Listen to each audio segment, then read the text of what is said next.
करने से दुख तो होता है। इसलिए आप लोग ध्यान रखो कि ये चीज़ अपन को समझो। समझ में आ रही ना? ये बनिया है 5 रुपए में फुल पैंट चड्डी के नाम से बनवाना चाहता है, ऐसे कहीं हमें ठग मत लेना बंधु। सीधे साधे समझ करके ठगना मत, नहीं तो बहुत अच्छे बनिया है, पक्की बात है।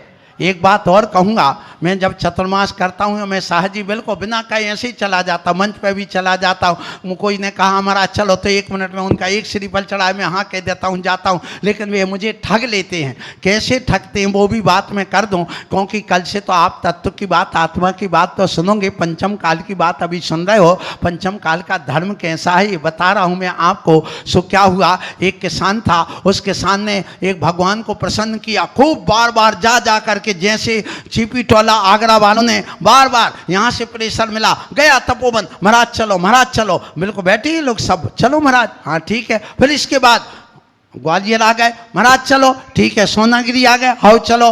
मुरैना आ गए, हाँ। फिर यहाँ आ गए फिरोजाबाद, हाँ भैया। टूंडला, हाँ चलो चलते हैं। प्रसन्न तो कर लिया, हम आ गए। अब आने के बाद में यहाँ पर हम रुक गए। तो ऐसे ही एक किसान ने एक देवता को खुश किया और कहता, भगवान पानी अच्छे समय पर बरसा देना, जिससे हमारी फसल अच्छी आ जाए, मौसम अच्छा बना देना, जिससे फसल अच्छी आ जाए। तो देवता कहता, हमारा शेयर क्या रहेगा, हमारा शेयर क्या रहेगा, हमें बताओ, हम ठीक है करने को तैयार तुम्हारी मदद अपना। तो वो कहते ठीक है, आधी फसल तुम्हारी और आधी फसल हमारी। बोले कहाँ की लोगे, ऊपर की के नीचे की? तो वो कहता हम ऊपर की लेंगे, क्योंकि उस समय गेहूं कटा कटा था। बोले हम ऊपर की। ठीक है भैया, तुम ऊपर की ले लो, नीचे की हम लेंगे। उसने मूंगफली बो दी। क्या बो दी? मूंगफली बो दी। अब जब मूंगफली बोई तो क्या अब नीचे नीचे की किसको लेना थी? किसान को। और ऊपर की किसको लेना थी? वो देवता को। सो उसको डंठल मिले। अब उसके बाद में दिवाली आ गई, कोई बात नहीं। फिर उसने अपने देवता की आराधना करी और करते करते देवता फिर खुश हो गया। चलो कोई बात नहीं, आपकी बात डंठल मिला था, अब हम कहेंगे चलो तुम ले लो, तुम्हें क्या करना। फिर वो देवता प्रकट हो गया, खुश हो गया, आ गया दूसरी बार फिर से। वो कहता अच्छा अब क्या करना है? बोले क्या चाहिए तुम्हें, ऊपर की चाहिए, नीचे की चाहिए, क्या चाहिए बताओ। तो वो कहता है कि देखो अब नीचे की तो हम लेंगे और ऊपर की तुम्हारी।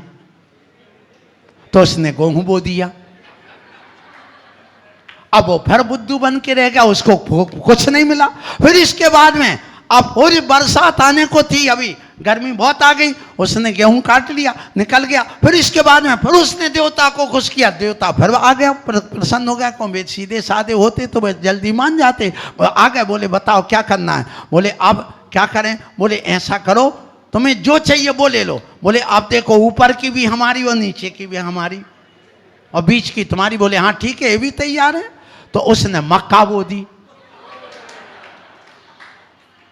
अब जब मक्का बो दी तो नीचे की भी उसकी और ऊपर की भी उसकी, बीच में किसकी हो गई? तो वो कहने लगा भैया इन इंसानों से, इन बनियों से देवता भी हारा है। ये बड़े ठग हैं, बड़े चतुर हैं। तो कहीं ऐसे ही हमारे साथ तो नहीं करोगे? बुद्धू मत बना देना। इसलिए मैं आप लोगों से कहना चाहता हूँ, आपके बीच में आया हूँ और आकर के ये धर्म की बात, यहाँ पर पंचम काल के धर्म की बात चल रही है।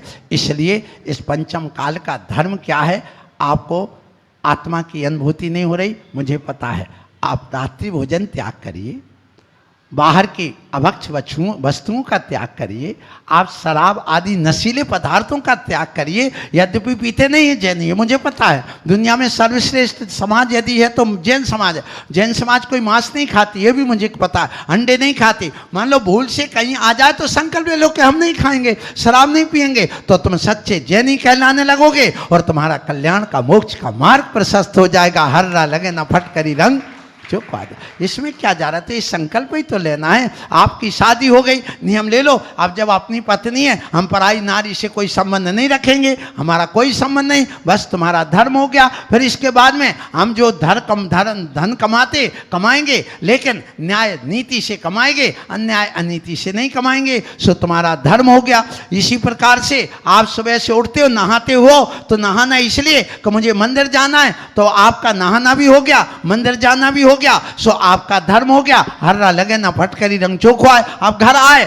घर आने के बाद में आप भोजन तो बनाओगे सबके लिए, तो भैया कुएं से एक बाल्टी पानी ले जाओ और जा करके 4 रोटी 4 पराठे अच्छे ढंग से उस पानी से बना करके और प्रास आटे वगैरह से, और इसके अलावा एक सब्जी एक दाल बना लो। सो वहां पर भी हे स्वामी आत्रो आत्रो तिष्ठो तिष्ठो तिष्ठो, तो आपका काम हो गया और महाराज का काम हो गया, ये पंचम काल का धर्म हो गया। इसलिए कहना चाहता हूं कि धर्म कोई कठिन नहीं है, लेकिन हमने उसको हवा बना रखा, बहुत बड़ा हमने अपने आप में उसको बहुत ढोंग करके रखा, यूं कहिए ढोंग जिसको कहे। और ध्यान रखना, ढोंगी धर्मात्मा को देख करके अनास्था भाव पैदा होता है।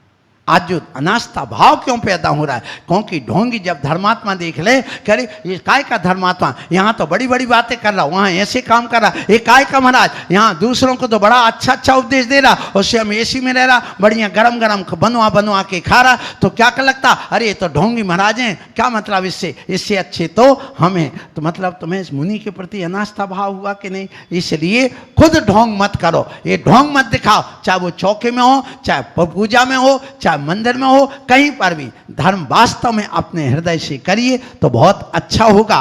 क्योंकि ये धर्म उद्धार का नहीं, उद्धार का होता है, ये उद्धार का धर्म है, उद्धार का नहीं। जब तुम दूसरों से करवाते, चौका लगा, नहीं तुम पड़गा लेना, हम दुकान पे जा रहे हैं, अरे तुम चौका लगा लो, धर्मशाला में लगा लो, तो ये उद्धार का धर्म नहीं हुआ, ये उद्धार का धर्म हो गया। इसलिए घर में चौका लगाओगे तो उद्धार का धर्म कहलाएगा, और तुम धर्मशाला में लगाओगे तो उद्धार का कहलाएगा। तुम आए मन शुद्धि वचन शुद्धि, नौकरों ने बना दिया, तुमने दे दिया, उधारी कर ली, नगद का कोई काम रहा ही नहीं। इसलिए हमेशा ध्यान रखो। आप लोगों को मैं पहली बार आपके बीच में नहीं आया हूँ, तीसरी बार आया हूँ, 2 बार तो बुद्धू बन गया हूँ, तीसरी बार बुद्धू ना बन जाऊँ ये मुझे डर लग रहा है। क्योंकि सन 2010 में जब महावीर जयंती हुई थी, तब मेरे सानिध्य में उपाध्याय अवस्था थी, तब आया था। फिर उसके बाद एक बार और आया 2000 शायद 12 में या 17 या फिर 22 में आया हूँ एक बार और। अब तीसरी 11 में आए थे, जब हमारे महाराज भी दीक्षा हो गई थी, तब उस बार पुनः आए।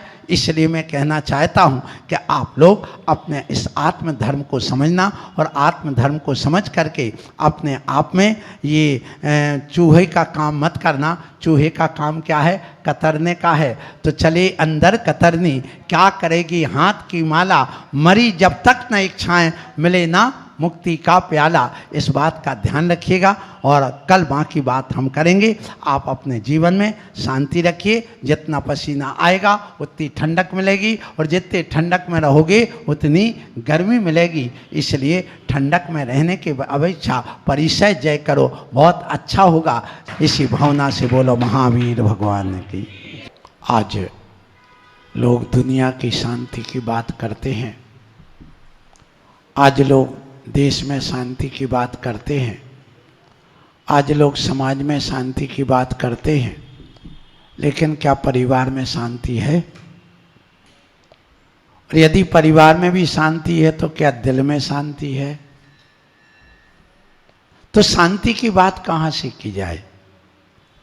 विश्व से, देश से, प्रदेश से, समाज से, परिवार से, कि खुद से?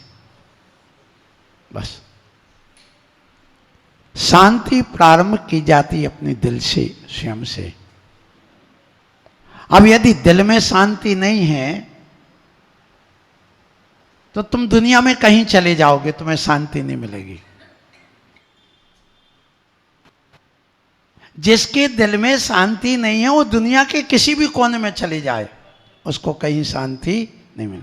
और जिसके दिल में शांति, वो दुनिया में कहीं भी अशांति के माहौल में चला जाए, उसके मन में कभी अशांति नहीं हो। तो शांति कहाँ से प्रारंभ करना है? शांति कहाँ से लाना है? बस एक ध्यान रखिएगा, पहले खुद में दिल में शांति लाओ। दिल में शांति लाने के लिए, खुद में निज में शांति लाने के लिए हमारे आचार्यों ने अध्यात्म की बात कही है। को हम, मैं कौन हूं, किम प्राप्या, मैं क्या प्राप्त करने के लिए, किम निमित्त का, क्या निमित्त लेकर के मैं आ गया, कीदृ गुणा, मेरे अंदर क्या गुण हैं, क्या अवगुण है, जरा समीक्षा की। क्या दूसरों के गुण अवगुण देखते रहोगे? जो दिल में शांति चाहता है, निज में शांति चाहता है, वो पहले खुद से प्रारंभ करे। शुरुआत अपने से करना पड़ेगी, एक से चलेगी। जब शून्य लिखोगे तब 10 आएगा। और तुम्हारे यदि दिल ही शून्य है तो तुम कितने भी अंक बढ़ाते चले जाओ, कुछ होने वाला नहीं। और यदि हम अपने एक से प्रारंभ करते, एक के बाद शून्य लिखते जाओगे तो 2.5 सैकड़ा, 1000, 10,000, लाख, 10 करोड़, अरब, 10 अरब, और स्वयं शून्य पर उसके आगे शून्य लिखते जाओ तो क्या होगा? सब शून्य ही आएगा। और हम स्वयं शून्य हैं अपने आप से, शांति से। और मान लो तुम उसमें कितने का भी भाग दे दो तो क्या होगा? गुणा कर दो तो क्या होगा? जोड़ दो तो क्या होगा? कुछ नहीं। इसलिए शुरुआत कहां से की जाती है? हे श्रावकों, हे श्रवण, जरा विचार करो, कहां से प्रारंभ की जाती है? क्या लक्ष्य लेकर के तुम यहां मंदिर आए? बोलो, शांति के लिए कि अशांति के लिए? ये मंदिर लड़ाई लड़ने के लिए होते कि लड़ाई मिटाने के लिए होते, मिटने के लिए होते? बोलो। लेकिन आज सबसे ज्यादा लड़ाइयां कहां चलती हैं? मंदिरों में। सबसे ज्यादा राग द्वेष कहां होते हैं? मंदिरों में। सबसे ज्यादा राग द्वेष कहां हो रहा है? संघों में। ये मेरा संग है, तेरा संग है। वो हमारे पास आए थे अभी ये शास्त्री जी, महाराज ये क्या हो रहा? मैं सुन रहा था, मैंने कहा क्या उत्तर दूं, मेरा मौन है, अभी उत्तर देने से क्या बात, जब मैं अभी प्रवचन करूं तो उत्तर दे दूं?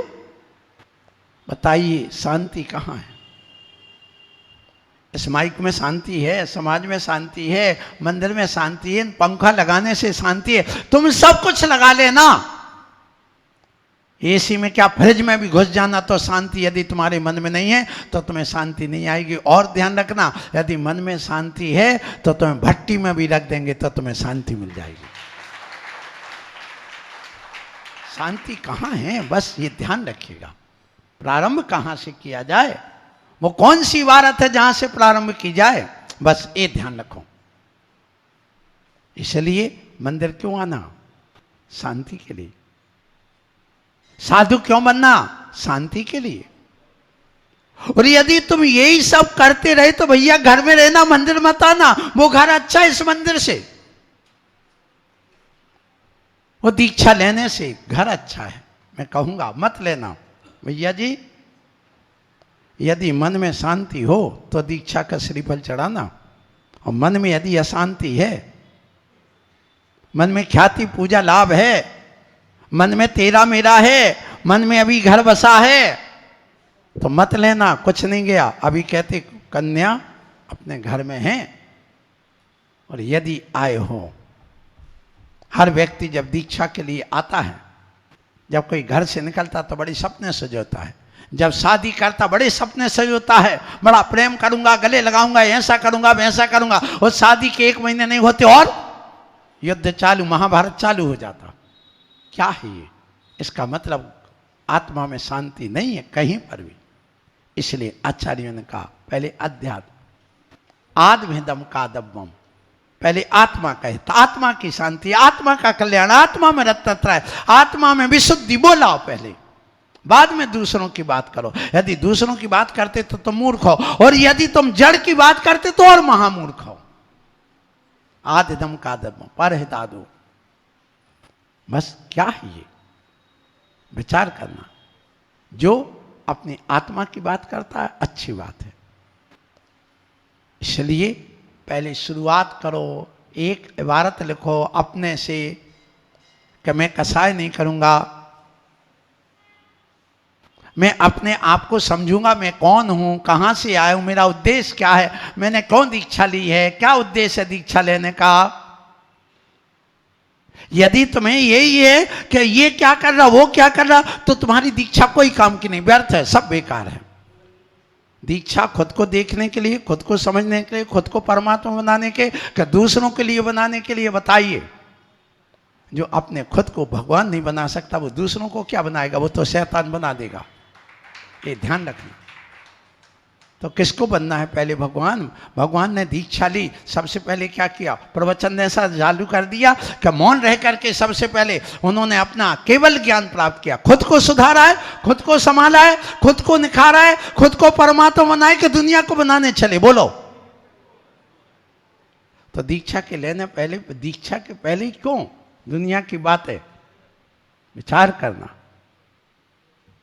ये हमेशा इस बात को ध्यान रखना, जितने भी दीक्षार्थी होते उनका एक कर्तव्य बनता है कि हमें क्या करना। हमें दुनिया को नहीं देखना, हमें सिर्फ भगवान को, आत्मा और परमात्मा, इसके अलावा दुनिया से कोई मतलब नहीं। यदि ये तुम्हारे अंदर है तो ठीक है, फिर उसके बाद में सोचो मुझे क्या करना है, मैं आया क्यों हूं। जिस समय दीक्षा लेते केश लंच क्यों किए,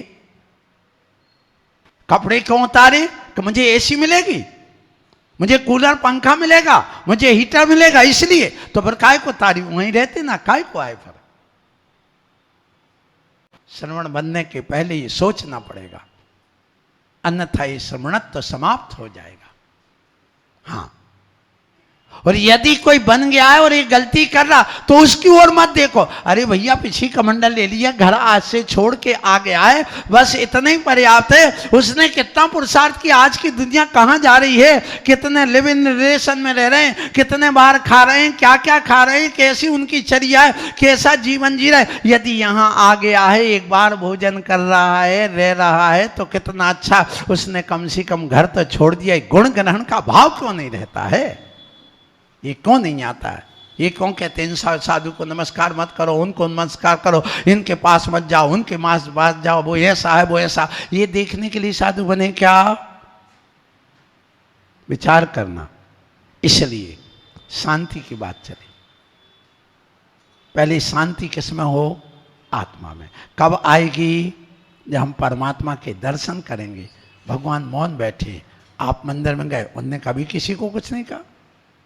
उनके हाथ ऐसे नहीं हैं, उनके हाथ ऐसे नहीं हैं, उनके हाथ ऐसे नहीं, उनके हाथ पर हाथ है। वो कहते बस शांति चाहिए है तो मेरी तरह नासा दृष्टि कर लो, देखो ही नहीं बाहर क्या हो रहा है। हाथ पैर मत चलाओ, हाथ पर हाथ रखिए। यदि आत्मा में शांति चाहते हो तो बस। दूसरों, खुद तो सुधरे नहीं और दूसरों को सुधारने चले।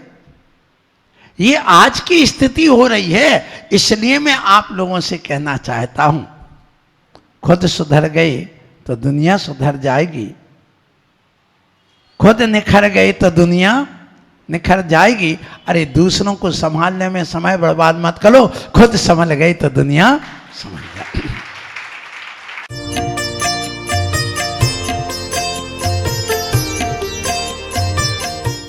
सपने तब सच